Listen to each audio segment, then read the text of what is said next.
Hey, what's going on, everybody? Welcome back. So lately, I've gotten a whole lot of DMs and messages about Omi, and I understand how people feel. I understand how there's a lot of emotional attachment to this project, and I decided I'm going to do an unbiased assessment and overview of Omi. I'm gonna start off looking at it like I would just doing any other research for a project. I'm starting on CoinMarketCap. I'm going to get into technical analysis. I'm going to look at some positives, some negatives. This is not intended to be a FUD video or for like positive points, a Moon Boy video or anything like that. So, this is just my honest assessment of how uh, I see Omi as trying to be unbiased. If I was looking at it as any other project, is how we're going to start out here on CoinMarketCap. All right, so 192 million market cap. That's not a small cap. Sometimes I see in comments people talking about Omi being a small cap coin, and it is not a small cap coin. So it's been out, coin market cap since April 2020, March 2022, as far as this data goes back. It goes back even further than that. But even if we say that, it came out right before the bull run, and that's not really the kind of pattern that I'd want to see for tokens that I do research on. I mean, it does have some spikes on the way down. So if I look at it all time, and when it came out, it does have some strength. It didn't just go to nothing. Um, Circulating supply, that's pretty good. If I'm looking at it as an unbiased person doing research, I'm probably, for all intents and purposes, going to consider that that's just all in circulating supply. All right, the website. Let's see what this says. Omi Token portal. Like I would be like, what's this? I don't know. This isn't their website. What is all this? So I wouldn't. I'd be like, oh, well, that's kind of weird. Then let me go down here and I'm gonna see where it's at listed at. See, it's not on Binance Coin. I mean, it's on the Gay.io and a few decent exchanges, but it does catch my eye that it's not on any of the major exchanges. About Ecomi. All right, and I'm not gonna read this whole thing. Take the time to read it word for word. But one thing that they don't mention here at all is gaming. So if I'm doing research on a project, like what sector it's in is something that I'm looking at, and here I would be like, okay, what is this? What kind of sector is this? It's a NFT is with the Veve digital collectible ecosystem. Okay, what's chains that on? And see, they don't link you to Veve. Like the website up there, they should have a link to Veve to download that at least. But then at the same time, Omi's not integrated with Veve, and they talk about some IP partnerships and stuff, but not very much on the write up. So if I was looking at it from an unbiased standpoint, I'd be like, all right, not much on the write up, not even a website. Okay, I could click on the Twitter link, but just to save us the time, there's 165,000 followers. I'd be like, okay, that's okay. But for a $200 million market cap, came out last cycle, hasn't really shown any strength to speak of on chart that I see here. Um, no mention of gaming. Like I can't even classify what sector it is. I mean, and then it, say I did know about Veve. Say, well, I did know what Veve was, even though there's no mention to it here. If you go and Google like Veve stuff, then you're not going to come up with a whole lot. So Veve Digital Collectibles, you got their Twitter, a Wikipedia, Instagram. There's not any articles, anything like that, anything new, anything that would get you excited or make you think it's a big deal. And I was trying to find some statistics, like Googling. Okay, I was trying to look at some of the things that I've heard on Twitter. People say something like Veve was the fastest company to gross $1 billion or something like that. And I couldn't find such data. I mean, maybe it does exist out there, but if it is, it's not readily available to find. So I couldn't verify that myself. And some of the claims about app downloads, once again, maybe that data is out there on a Twitter influencers page or YouTubers page, but I couldn't readily find it on Google. And once again, I'm kind of doing this as an unbiased assessment. So if you want to say there was some data for article from like 2021 saying they had 775,000 downloads. That sounds pretty good, and from that time frame. But if you compare that to WASDR, project that is not a direct competitor to Veve, but It has over 1 million app downloads. It's on my small cap video if you want to go check that out. It has over 1 million app downloads, and the market cap right now is like 2 to 3 million, not 200 million almost. And I do always see a lot of people talking about Omi's price is manipulated, Omi's price is manipulated. But I guess we'll talk about that a little bit here when we talk about the TA. So if you look at this in comparison to some other projects, I've said before I've done in videos, if you look at it in comparison to Gala, if you want to classify Omi as a competitor to Gala, but Omi's not even really in the gaming sector, but I think it looks better than Gala, but I don't like Gala either.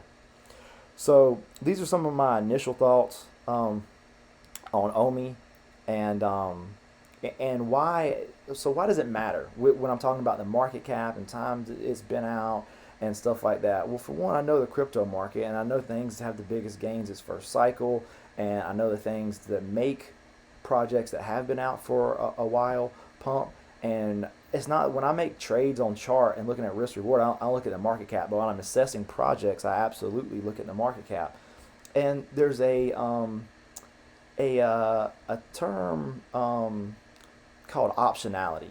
There's a book called Anti-Fragile, written by Nassim Taleb. And if you go to YouTube and just type that in, limit your downside and unlimited upside.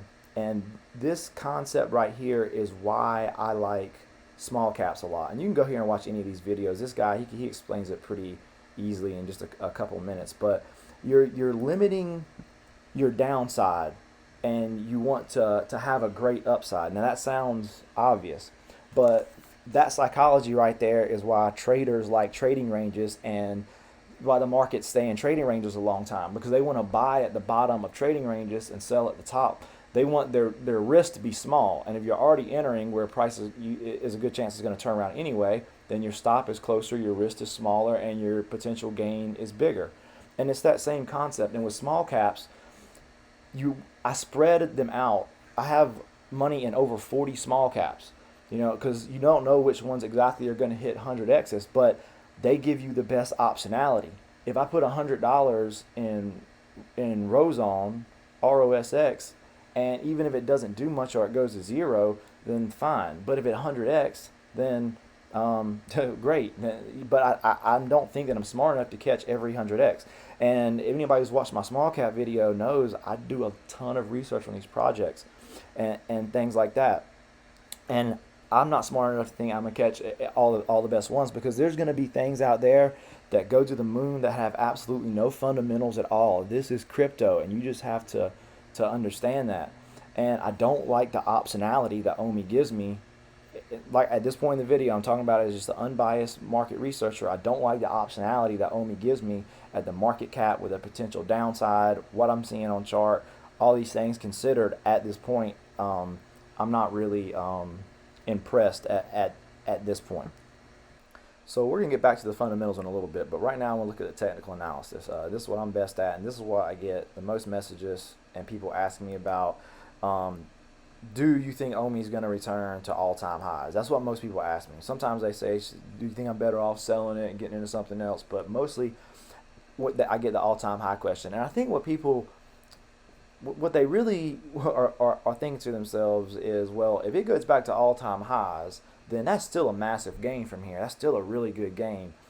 So, and I tell people generally, I guess it probably has a good chance of that, and probably go up with the crypto market and things. But let's actually take an unbiased technical look at it. Just like with anything, I'm going to show my work and see what we could project. Omi, there's most things you hear the term lagging indicator. Most things they say lagging indicator. That's why I'm a price action trader. I don't really use a lot of indicators. But there are a few things that are leading indicators.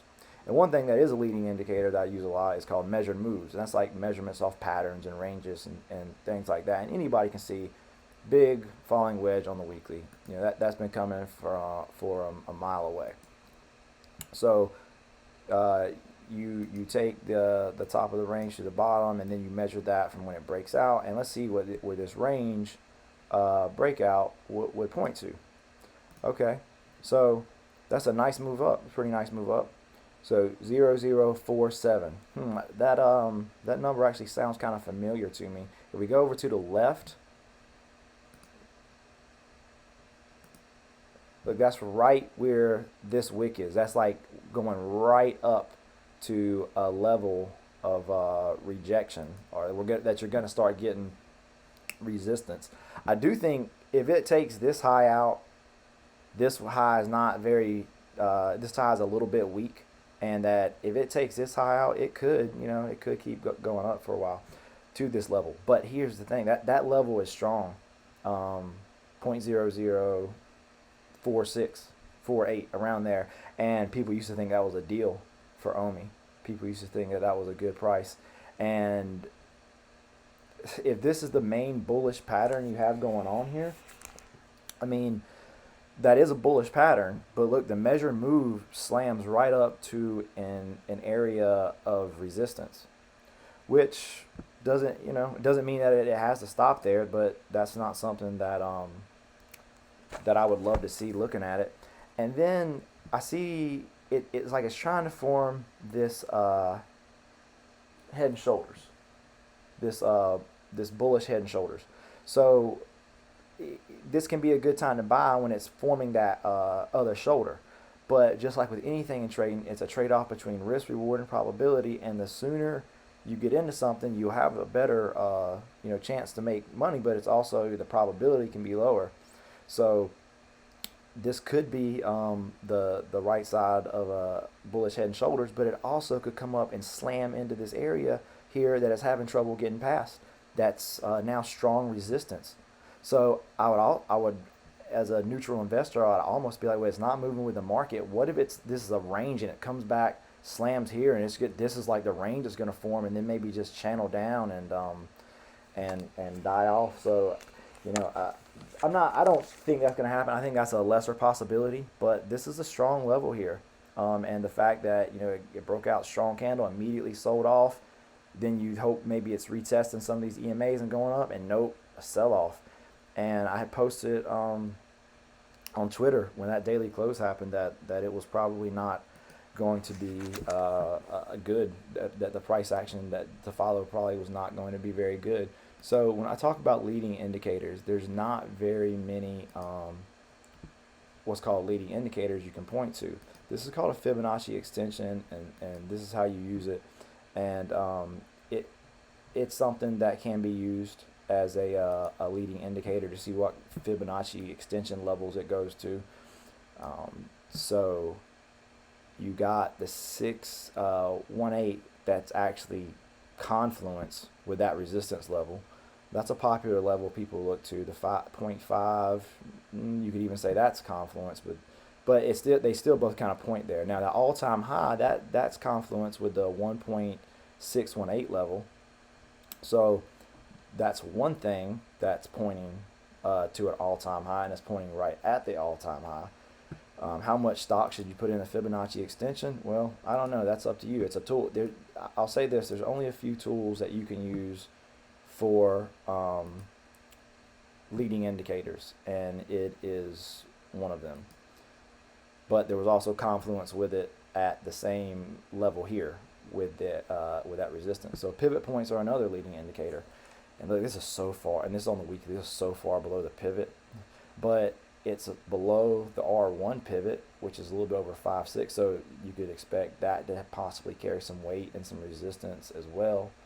And then you get up here, and then the R2 pivot, that shows confluence with the all-time high. So you have a couple things showing confluence at 0.04850-ish, and you have some things showing confluence at the all-time high.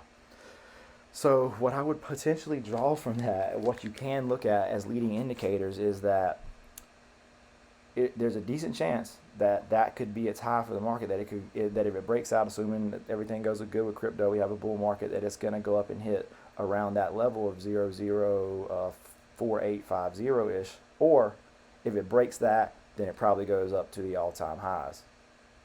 And that's what this is telling me, I think. And I think there's a little bit more confluence pointing towards the lower level, to be honest with you. Another leading indicator, some people can say like Elliott wave, and I don't think that really applies here so much. But when it comes to Omi, I've watched it for a long time. I just have a knack for it. I mean, I've been warning people about this for like a long time. You know, this was on Twitter from a long time ago. Well, so this is if you search my Twitter for just when I'm talking about Omi, because I do post about it a lot. And look, when I say sell or I say it's looking bearish, generally it continues to keep going bearish. When I say it's like at a level to buy, it almost always bounces at least 10%. And you know, I have all the receipts here. There's nothing deleted. But I've been calling people when February 19th, 2022, you know, and it was 50-50. It's about to break this level and go down. This person, you know, great buying. I was like, be careful. I think it, you know, and I'll show you where I was looking at the chart. And this person deleted it because they were saying, you know, buy now. And I was like, there's nothing bullish about this this chart on the weekly. And what I was looking at that time, it was right here where this closed. Some here, I think, in February. You see, when we closed below this structure here, it was sometime around there. And I was like, see, that's like the writing's on the wall that it's about to go down. But I understand for sure, and I'm going to talk about my own personal experience with Omi and understand how people have emotional attachments to this project. I'm going to talk about that later in the video. But that's a general overview of technical analysis that I see on larger time frames. So for somebody who's been in the project a long time, because I'm not an unbiased, somebody who just stumbled across it doing research like I've tried to be when I did those few analysis, because I have been in it for a very long time, that I'm going to say something that you always hear people say the opposite almost, but I think that you actually, all these things considered, and I'm going to explain all these points, that you're better off buying Omi than Veve stuff. And the reason I say that is I don't think that what Veve is turned into is not really for you to make money. And people used to get bullish about these quotes that they used to say, like Alfred Kahn said that we're going to be the Walmart of NFTs or digital toys, or however he worded it. Well, Walmart doesn't sell you stuff, generally speaking, that you're going to resell for a big value. And I don't need people like bombing me in the comments talking about collectibles and stuff like that. I do understand that, and there are things that are valuable, like, you know, baseball cards. And if you want to talk about that, then, you know, it's the rarest stuff, and there are certain instances and things like that. And the problem is they're just kind of somewhere stuck in between Web 2 and 3. When they stop the gem market, and for whatever reasons, you know, regulatory or not, it disconnected Veve from crypto. And that's the real problem, that they don't have any connection to crypto. And that's why it just seems watered down. Like they get all the $100,000 a day or a week, whatever it is, in gems, but that all gets soaked up by the drops. So Veve, yeah, they're doing well, they're getting money, but it seems like the business model now isn't so much as, you know, for you to buy things and then sell them later to make money. And this is not a FUD video. I'm just, you know, I'm making a case why, even despite this, if you're still in the project, then I actually think Omi can still go up with the market some. And it's not that Veve won't go up, but everything's so diluted. There's so many issues with what I would call the gemonomics. And I talked to Javier Torres about some of this. He's somebody, and I know people who are moon boys may not like him, say he's a fudder or something like that. I've always thought his posts were very based, and that he was pretty objective about his analysis on the different things that he found with Veve. So, and it's, you know, the App Store, 30%, the drops and the tokenomics, things that he talks about a lot in his posts, but that the drops soak the money up out of the market. And then you have the App Store fees as well. And I always thought that they could use Omi to reconcile some of these things, but for whatever reason, it's like they just keep distancing themselves from Omi more and more.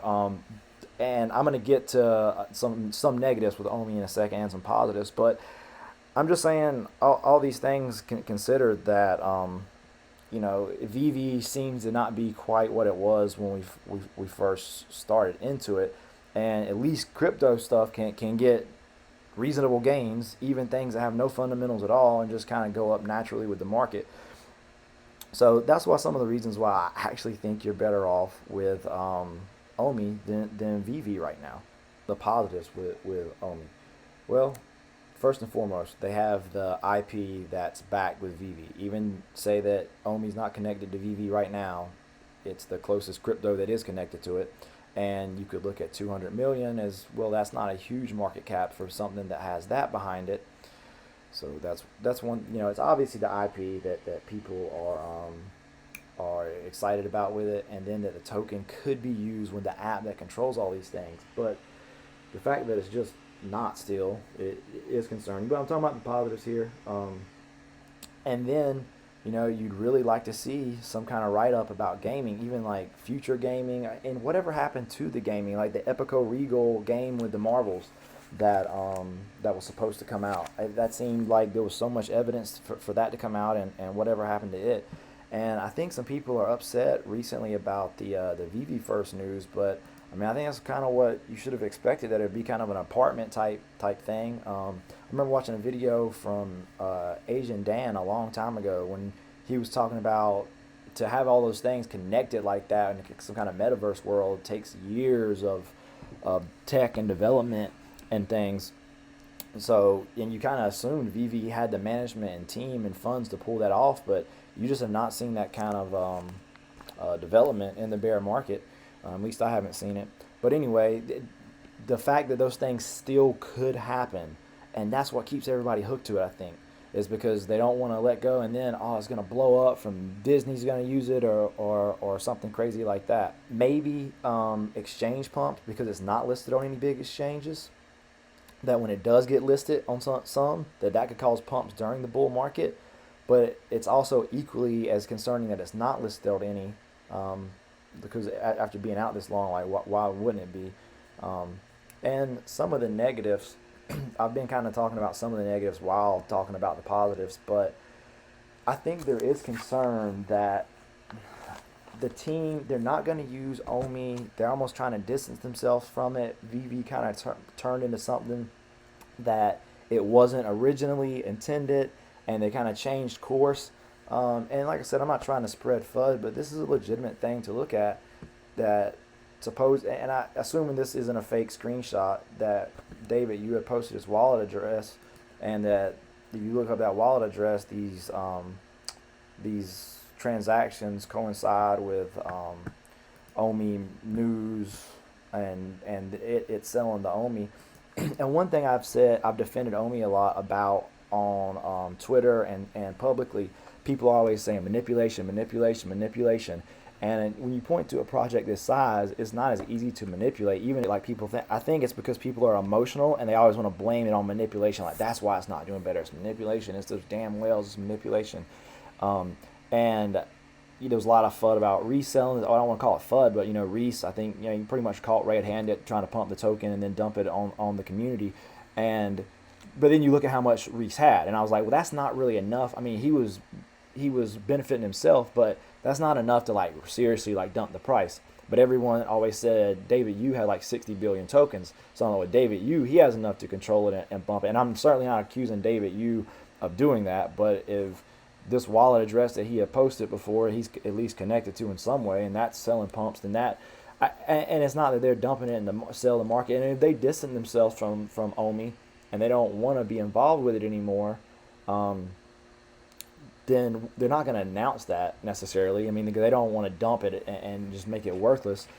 So there are some issues there, but I do understand the reasons why everyone is hopeful. I used to be very hopeful for the project as well. So a few other things that I want to cover just for people to keep in mind. If no one's ever heard this story about tulip mania, and I'm not saying that Veve is a tulip, but I want people to be aware of this.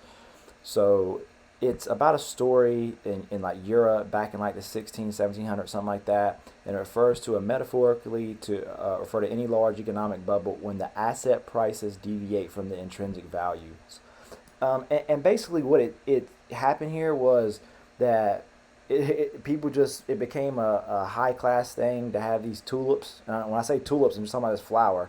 And the price got out of control. It was like people just paying crazy prices for them, and just because that's just what other people were doing, and it just kept going up and up, and there was no intrinsic value in it. And obviously when the market crashed for tulips, it didn't come back.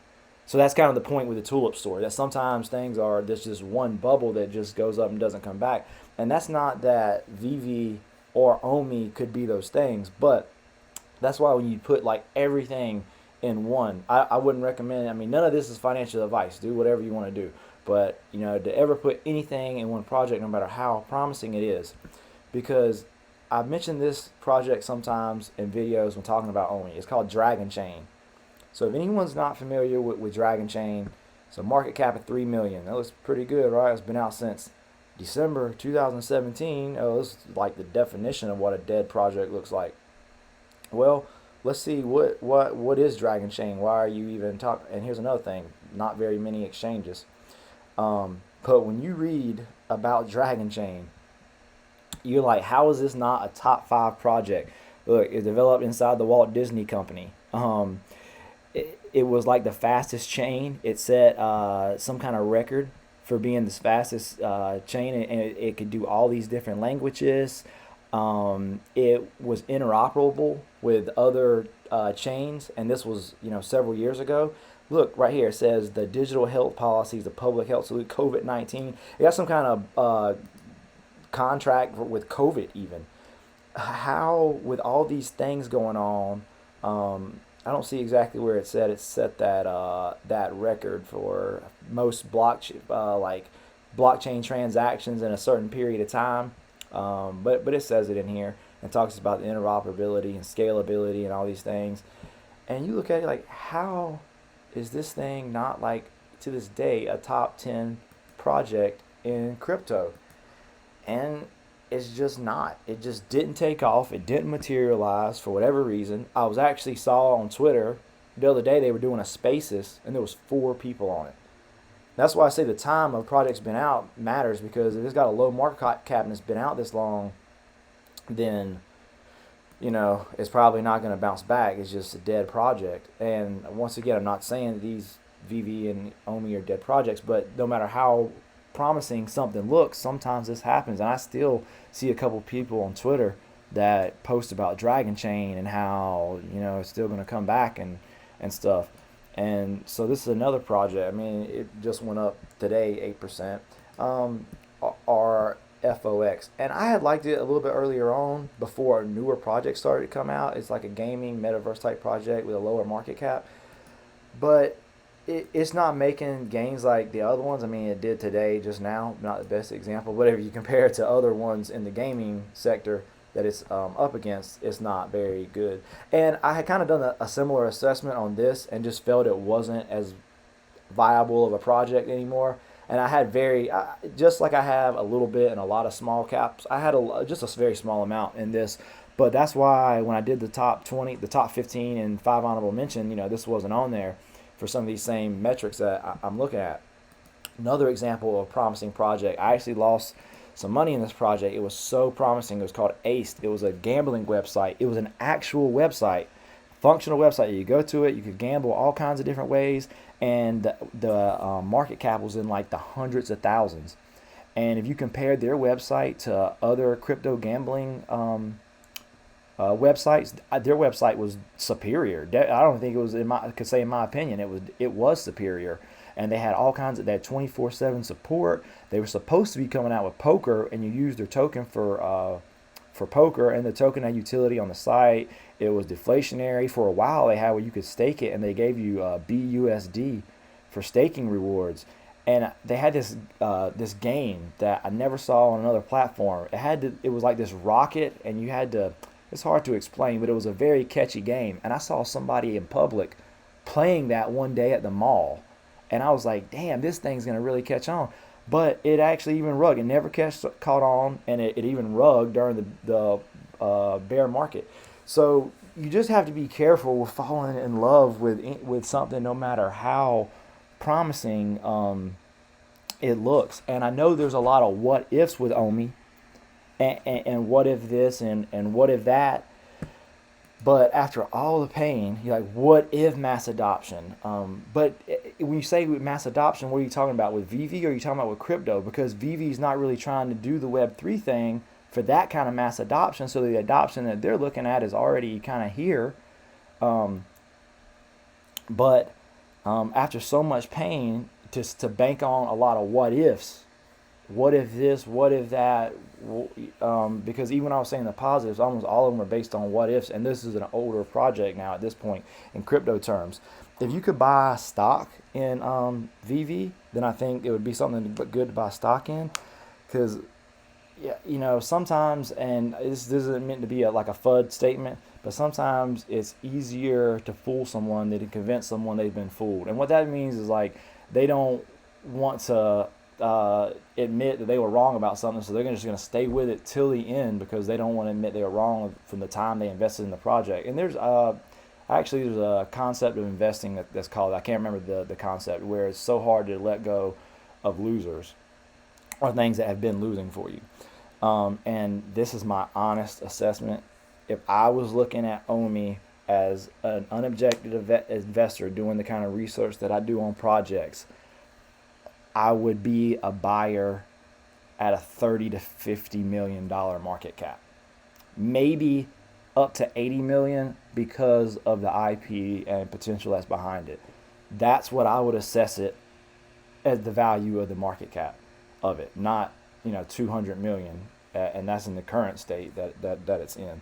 So a lot of people might not like that, but that's just what I would say, my unbiased, honestly, what I would say. If anybody does want to diversify into some different projects, some decent ones are Wilder World, Games for a Living, 3 Bull, Nakamoto Games. I'm not trying to get anyone away from Omi and Veve. Do what you want, but those are some gaming type projects that I think have a lot of potential that maybe are worth a look.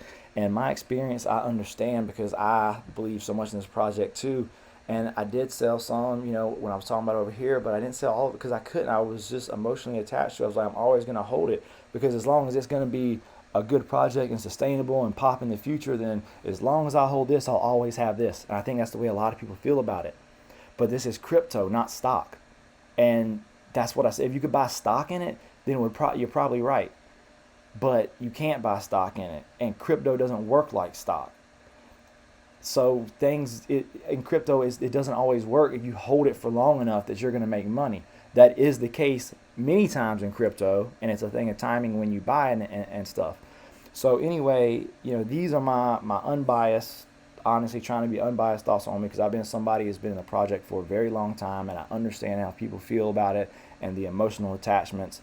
And I'm really not intending this to be any kind of FUD video, although I think now that it's at the end that it is a little bit to the negative side, but I'm not trying to do that. And for everything I said, I showed my work, and I'm somebody who's watched Omi for a long time. I traded Omi for 60 straight days with 0 losses, and a lot of people can verify that. Danny the Bull, Hello K, Sona, I Help Society, a lot of people in the community. And that's when people were saying that it was impossible to trade Omi. Like, I've watched this token, I know it, and that's why I do think that it can come up with the market.